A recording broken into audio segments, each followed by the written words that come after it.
आज जो बात मैं कहने जा रहा हूँ वह केवल उन लोगों के लिए नहीं है जिन्हें पढ़ते समय नींद आती है, बल्कि उन सब के लिए है जो अपनी जिंदगी में उठना चाहते हैं पर उठ नहीं पा रहे, जो हर रात कहते हैं कल से पढ़ूंगा, और हर सुबह वही नींद, वही सुस्ती, वही अधूरा वादा। जागना सिर्फ आंखों से नहीं, आत्मा से जरूरी है। उठने के लिए अलार्म की नहीं, मकसद की आवाज चाहिए। नींद तो हर जीव को आती है, पेड़ को भी, पत्थर को भी, पर जागता वही है जो जानता है कि उसे कहाँ पहुँचना है। अगर तेरे भीतर ज्वाला जल रही है ना, तो नींद तेरे पास आने से पहले ही जलकर राख हो जाएगी। राधा रानी का नाम लेने का मतलब क्या है? वो जागृति है, वो प्रेम है, वो भक्ति है, और जो सच्चा प्रेम करता है वो कभी आलसी नहीं होता।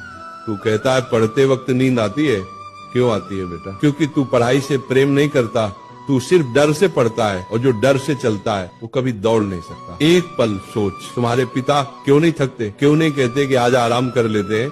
क्योंकि उनके भीतर का कर्तव्य प्रेम से बड़ा है। तो जब भी पढ़ते वक्त नींद आए ना, एक बार अपनी माँ की थकी हुई आंखें याद करना। उस वक्त तेरा खून खुद उबल उठेगा, क्योंकि माँ बाप की आंखों में नींद नहीं है तो बेटा तुझे भी सोने का अधिकार नहीं है।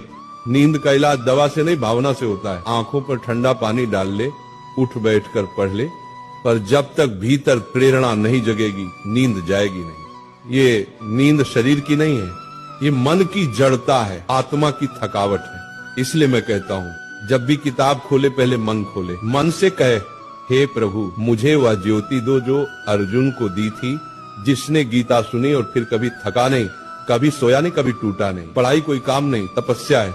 जैसे तस्य मुनि तप करते थे ना, वो जंगल में पत्थरों पर वर्षों तक बैठे रहते थे, वैसे ही विद्यार्थी का तप है। किताबों के बीच बैठना, रातों को जगना, आंखों से आंसू गिरना, फिर भी पन्ने पलटते रहना, क्योंकि जिसने तप किया वही तेज हुआ। तेजस्वी वही बनता है जो नींद को हराता।